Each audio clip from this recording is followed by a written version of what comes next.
देखिए city post live. मैं हूं रिया रजक। आपको बता दें कि जेडीयू विधायक श्याम रजक ने कई मुद्दों पर अपनी प्रतिक्रिया दी। उन्होंने सोशल मीडिया प्लेटफॉर्म पर बच्चों से जुड़े यौन शोषण वाले कंटेंट को रोकने के लिए केंद्र सरकार के निर्देश का स्वागत किया।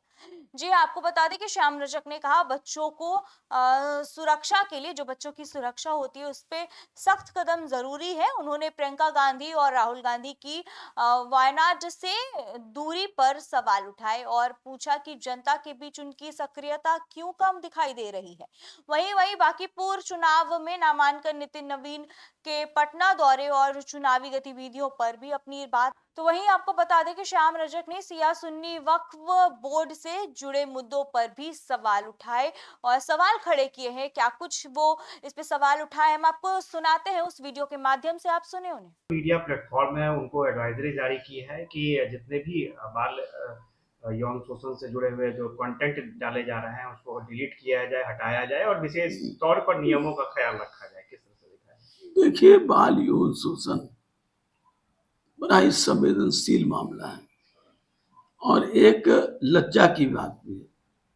इसको सोशल मीडिया पर अगर चलाया जाता है तो इससे और समस्याएं ग्रसित हो जाती है।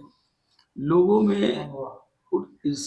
में निराशा भी होती है, लोगों में दुख भी होता है और समाधान करने में परेशानी भी होती है। तो निश्चित रूप से जो निर्देश दिया गया है ये स्वागत योग्य है और आम जो सोशल मीडिया के लोग हैं उनको भी इसका पालन करना चाहिए। पहले से ही पालन करना चाहिए था, क्योंकि कुछ ऐसे सवाल हैं जिस पर आदमी को बच करके चलना चाहिए, आदमी को अलग हट करके चलना चाहिए। लोगों तक मदद पहुंचाने की कोशिश है, जिनकी शिकायत पर कार्रवाई नहीं हुई है, आज मुख्यमंत्री खुद सुनवाई करेंगे। किस तरह से देखा जाए? देखिए, माननीय मुख्यमंत्री जी ने सहयोग कार्यक्रम काफी दिनों से चलाने का काम कर रहे हैं और इसका कार्यान्वयन भी हुआ है। प्रखंड स्तर पर, पंचायत स्तर पर, वार्ड स्तर पर सहयोग कार्यक्रम चले हैं और कई लोगों की शिकायतें दूर हुई है। फिर भी अगर कुछ लोग के बच जाते हैं तो माननीय मुख्यमंत्री जी अपने स्तर पर संवाद का में इस कार्यक्रम को कराने का काम कर रहे हैं। ये अच्छी पहल है। इससे आम जन को जो शिकायत है वो ये नहीं कह पाएगा कि हमारी शिकायत रुक जाती है और पदाधिकारियों की मनमाना नहीं चलेगा। उसके मनमाना को रोकने के लिए तो पहले ही कहा है कि 30 दिनों के अंदर अगर शिकायत दूर नहीं होती है तो पदाधिकारियों पर कार्रवाई की जाएगी और उससे भी बचता है फिर हमारे पास आए। तो उनके कार्यक्रम लग रहा है, ये अच्छी पहल है और ये बिहार के जो समस्या ग्रस्त जो नागरिक हैं उनके लिए बहुत ही अच्छा सुकून का समय है। अध्यक्ष हैं वो भी आए हुए हैं, लगातार मीटिंग कर रहे हैं। कल भी उन्होंने मीटिंग किया, आज भी किया। उनके रहने के बाद, आने के बाद कितना माहौल बदलेगा? देखिए, उनका ये विधानसभा क्षेत्र रहा है।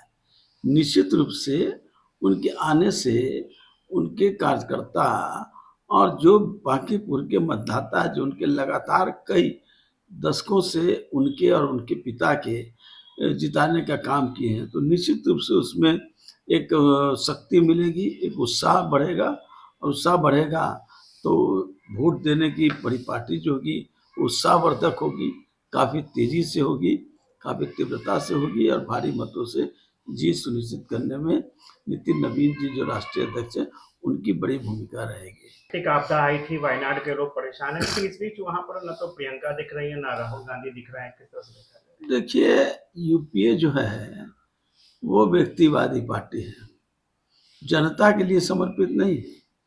चाहे प्राकृतिक आपदा आ जाए या चुनाव के समय जो उम्मीदवार है अनाथ की तरह छोड़ दे बिहार में तेजस्वी यादव जी के द्वारा, तो यहाँ के उम्मीदवार को अनाथ छोड़ दिया। वायनाड में उनके जो सांसद रहे वो उनको जनता को अनाथ छोड़ दिया। उनको सिर्फ चुनाव के समय याद आता है और सिर्फ उनको चुनाव के समय जीतने के लिए वो अपनी बात करते हैं। जनता से, जनता की समस्या से उनको कोई मतलब नहीं है। दिल्ली की संस्था है, एक मुस्लिम संगठन है, उसने सिया सुन्नी वक्फ बोर्ड पर जमीन के जरिए अरबों का घोटाला का आरोप लगाया है। किस तरह से देखा जाए, क्या वाकई ऐसी परिस्थितियां हैं? देखिए, अगर सिया सुन्नी वक्फ बोर्ड पर इस तरह का आरोप लगा है तो बहुत चिंताजनक बात है और उस पर गहन जांच होनी चाहिए। निश्चित रूप से मुझे भी जानकारी है कि इस तरह की घटनाएं होती रहती हैं, इस तरह के गड़बड़, इस तरह के भ्रष्टाचार होते रहते हैं। ये पूरे देश के सिया सुन्नी वोट का मामला है, इसलिए इसकी गहन जांच होनी चाहिए और ऐसे लोगों पर सख्त से सख्त कार्रवाई होनी चाहिए। नॉमिनेशन हो चुका है अलग अलग दलों की तरफ से, क्या परिस्थितियां देख रहे हैं? देखिए, नॉमिनेशन तक औपचारिकताएं हैं, जो निर्वाचन जो प्रक्रिया है उस प्रक्रिया का एक क्रम है, लेकिन इन सब के बावजूद नॉमिनेशन कल अच्छा हुआ। हमारे उम्मीदवार नीरज कुमार सिन्हा ने नॉमिनेशन किया और काफ़ी कार्यकर्ताओं का हुजूम भी था और उससे भी ज़्यादा है कि जो पूरे बांकीपुर के जो विधानसभा के तमाम जो मतदाता हैं वो पल बैठाए हुए हैं 30 तारीख का, कि 30 तारीख आए और मैं कमल के छाप में अपना मोहर लगाऊं, अपना ईवीएम में बटन दबाऊं, ताकि एनडीए के उम्मीदवार को हम भारी मतों से जिताने का काम करें। यहाँ किसी तरह की संघर्ष नहीं है, या किसी तरह की कोई चर्चा नहीं है।